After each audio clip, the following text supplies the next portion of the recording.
Alright everyone, welcome back again di Bitcoin Update. Ini udah makin deket ya teman-teman dengan close candle monthly. Per saya update sih. Jadi mungkin kalian nontonnya pagi udah close candle monthly ya kan jam 7. Mudah-mudahan udah ada persiapan lah dari sehari sebelum. Dan kalian tahu harus taking actionnya kayak gimana.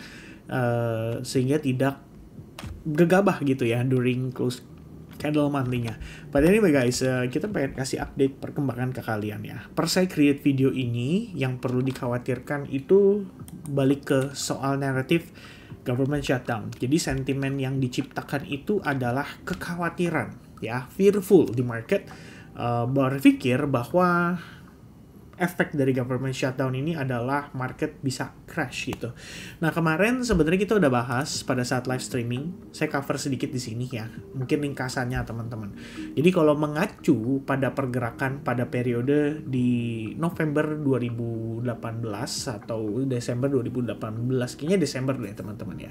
Pada saat itu government US itu sempat shutdown selama lebih kurang 30 harian. Ya, during that moment, market kebetulan memang crash untuk S&P 500.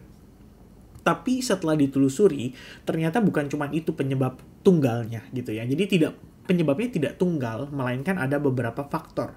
Seperti pada saat itu The Fed lagi naikin suku bunga. Kemudian kondisi perekonomian juga lagi melambat sekali ya. Dan kalau nggak salah kemarin itu ya, kalau saya nggak salah teman-teman. Tapi yang paling crucial itu adalah The Fed lagi naikin suku bunga dan akhirnya berhadapan dengan situasi yang kurang begitu ideal lah ya di US. Ditambah ada government shutdown. Jadi paket komplit kalau kita bilang gitu ya. Kena dampaknya sekaligus. Oke, bukan satu persatu lagi, tapi memang efek secara signifikan terjadi berbarengan gitu. Nah, itu menyebabkan market of course panik ya, pasti sell off, lebih pilih risk off dan lain-lain gitu. Nah kalau kali ini sebetulnya kita ngelihatnya nggak terlalu signifikan ya, dan somehow Trump itu kelihatannya pengen coba untuk men-challenge ya, untuk oposisinya dia ya, dari partai politik oposisinya dia. Si Trump itu kan di Republik, kemarin kita udah clarified ya, dan satunya lagi Demokrat itu si Kamala Harris.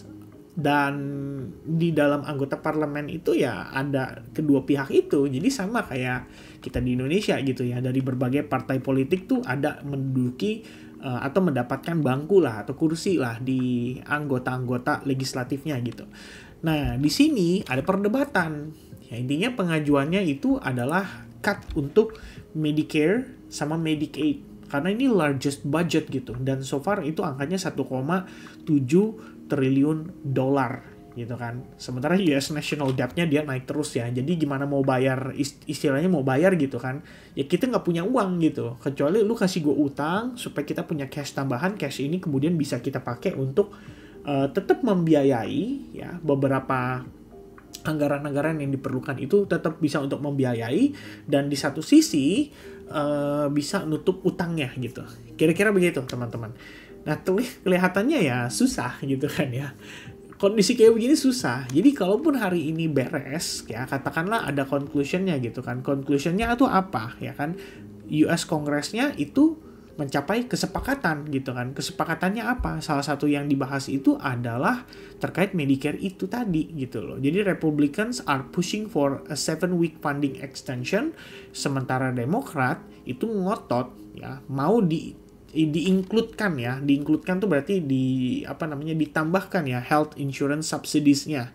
Ya, tadi mungkin pembahasannya sedikit ada mungkin ngebahas tentang hal itu juga ya teman-teman sekalian ya.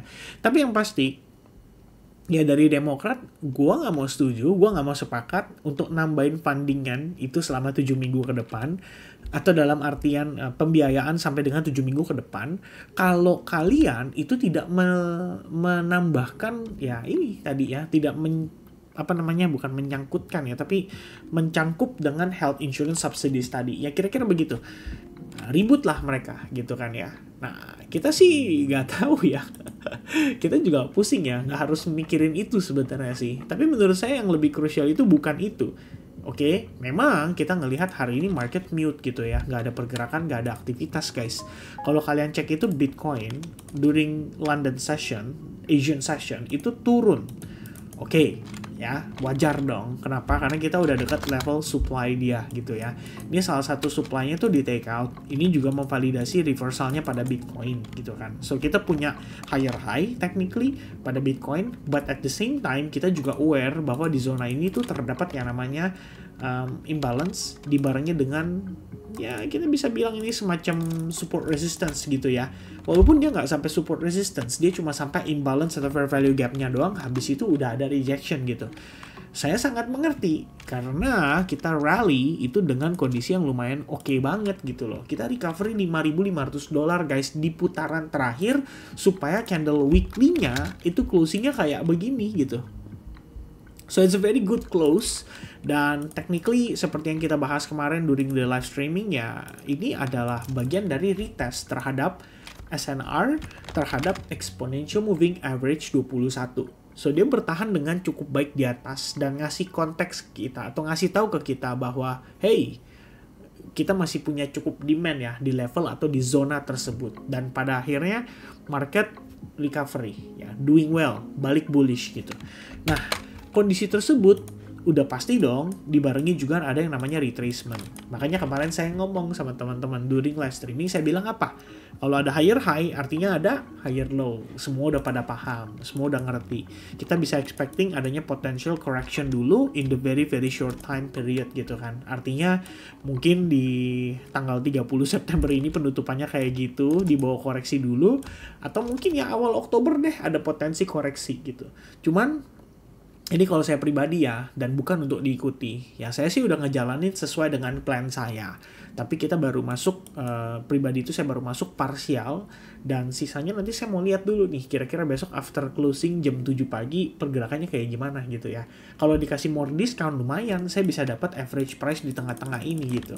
Which means not so bad gitu ya. Artinya kita mulai di awal Oktober tuh dengan drawdown dulu, baru nanti ada potential dia reversal, itu juga bagus banget gitu ya. Tapi di satu sisi ya saya merasa it's already a good discount gitu ya. Satu sisi kita ada fair value gap di internalnya, dan dia juga ya somehow giving a reaction gitu dari zona tersebut, makanya kita ketahan gitu ya. Itu untuk progress daripada si Bitcoin-nya.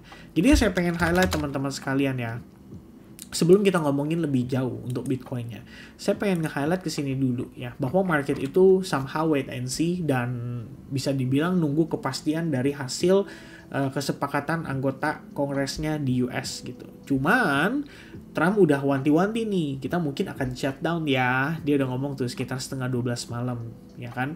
Nah sementara kita baru mulai akan mengetahui is it shutdown atau tidak ya setelah jam 12 lewat 1 menit waktu Amerika Serikat ya. Kenapa kayak gitu ya? Karena ada kesepakatan nggak gitu ya kan. Trump sih tadi katanya fly to Chicago gitu kan, we're going into Chicago ya. Saya nggak tahu di Chicago ada apaan tuh ya teman-teman sekalian ya. Tapi ya udahlah, berharap aja ya kalaupun emang demikian ada government shutdown. Well actually I don't think it's a big problem gitu ya. Bahkan tadi ada statement yang menurut saya cukup menarik. Jadi saya ketemunya di CNBC teman-teman, katanya buy the shutdown. Oke, buy the shutdown ya.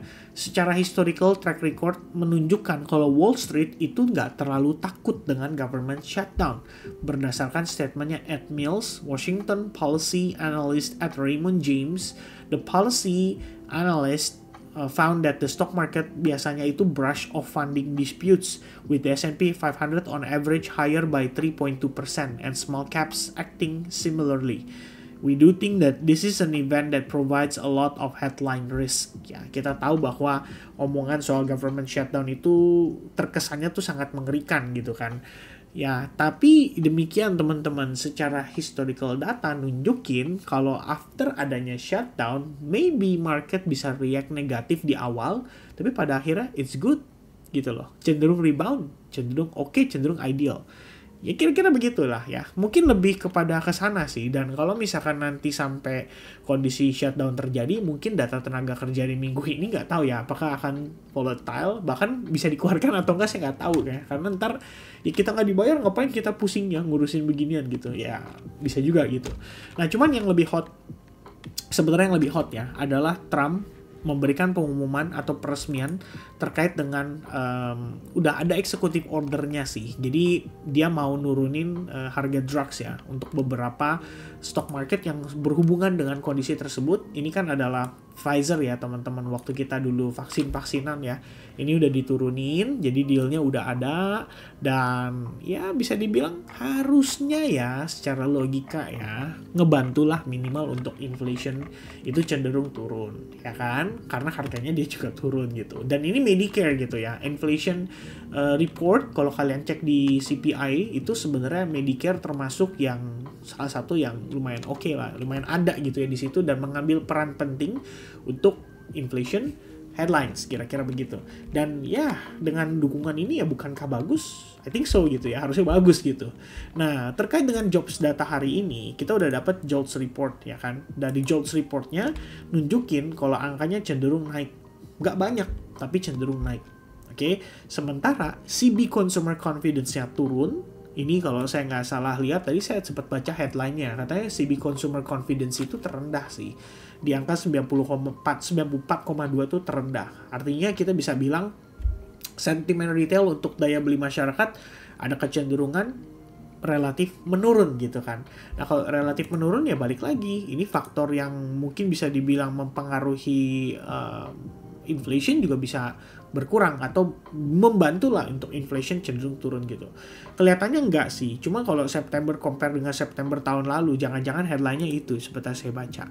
Oh ya benar ya, tahun lalu September itu rilis data 98,7, tahun ini rilis data 94,2, jadi turun indeksnya secara cukup signifikan ya, sekitar 4 lah lebih kurangnya teman-teman, 4,1.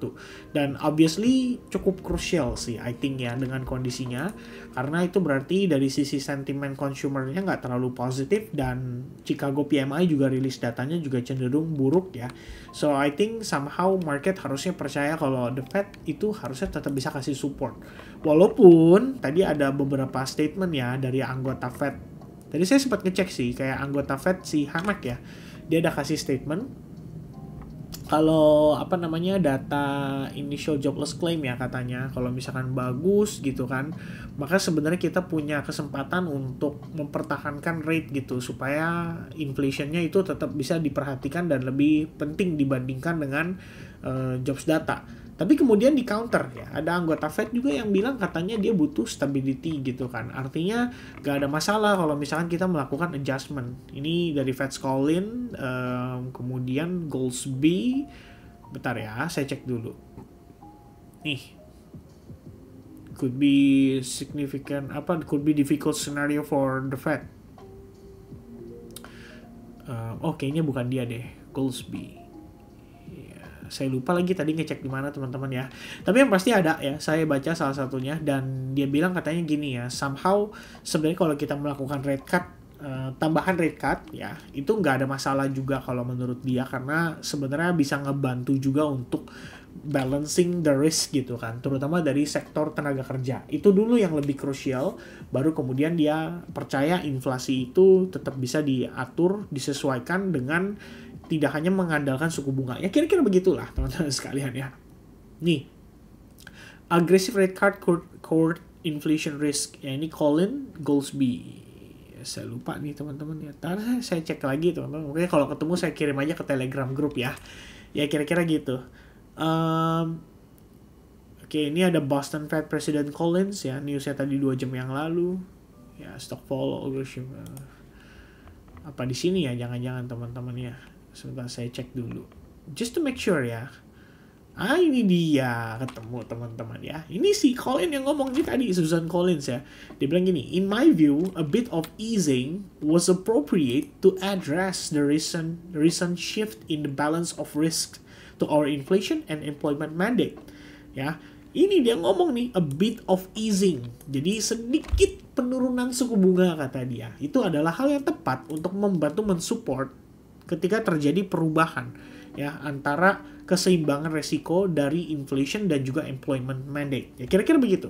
So dia sendiri ngomong gitu kan, dan itu cukup baik sekali karena saya ngecek dari CME ya teman-teman sekalian. Sebenarnya sempat berubah tuh Kemarin probability-nya sempat turun ke 80%. Hari ini udah 96,7%. Jadi udah semakin kuat gitu. Kita lihat yang comparison. Ini yang kemarin ya. Posisi kemarin teman-teman. Nah ini kan rate-nya nih. Sekarang 96,7 tuh. Kemarin 89. Baru banget kemarin. Tanggal 29 September tuh 89%. Hari ini udah 96%. Jadi meningkat lagi sebenarnya dari beberapa komentarnya anggota Federal Reserve. Ya saya sih cukup yakin udah pasti ada rate cut. Dan itu harusnya akan mensupport untuk market juga di bulan Oktober. Ya hopefully sih ya, Oktober kita bisa closing benar-benar sesuai dengan seasonality punya data gitu. Oke, so yeah, I think the overall update itu sih ya lebih kurangnya. What else ya teman-teman sekalian ya. Kalau kita lihat dari segi price action Bitcoin more or less seperti itu ya kalau saya sih perhatiin teman-teman sekalian. Jadi situasi kita just a small retracement, okay? S&P 500 jelas nungguin government shutdown ya. I don't know ya, sebenarnya ada pergerakan sih kalau kita lihat dari perspektif 30 minutes ya, dia ongoing untuk breaking out gitu kan. Tapi setelah berapa lama? Ini 1 hari lebih dia flat gitu. Nungguin government shutdown. Ya, dan Bitcoin ngekor gitu kan, lebih kurangnya mirip gitu. During New York, pre-New York dia udah flat juga, nggak terlalu banyak pergerakan gitu. Ya, so I think ya market mungkin akan ada extra volatility ya, dimana candle close monthly juga akan berlangsung di jam 7 pagi ya. Dari sekarang saya create video itu 5 jam lagi dari sekarang. So candle open akan seperti ini, kemungkinan akan ada volatilitas dulu, jadi dia naik dulu, dia turun dulu gitu ya. Tapi nggak selebay itu sih, cuman dia bisa naik dulu, turun dulu gitu kan. Minimal apa? Buat dia nyari highest point and lowest point gitu untuk 1 harian itu biasanya terjadi di awal bulan punya candle. Dan setelah itu kita bakal nunggu tuh untuk dari segi data NFP minggu ini ya, itu juga bakal krusial harusnya kalau government gak shutdown ya, mudah-mudahan. Oke, so ya overall itu yang mungkin saya pengen sampaikan ya. Paling tambahannya ada ETF inflow senilai 518 juta dollar. Ya ini udah nge-counter outflow yang terjadi pada 26 September. Ya I think another inflow today up to 3 digit itu akan cukup banget untuk menciptakan sentimen yang positif. Dan kalau kalian lihat secara inflow total itu udah hampir 60 miliar dolar. So I think overall-nya dengan kondisi tersebut jelas ya untuk bisa nge-support market itu tetap dalam keadaan memiliki sentimen positif untuk didorong di bulan Oktober. I think very likely untuk bisa terjadi. So yeah, that's gonna be the update teman-teman sekalian.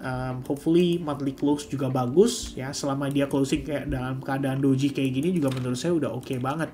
Apalagi dia udah sweep low di bulan Agustus gitu ya. Jadi dia sweep low di Agustus terus closingnya bullish. Kalau kayak gitu kan bagus ya. Kesannya adalah dia nge-fake out ke bawah, ngabisin liquidation di bawah, habis itu baru dia recovery.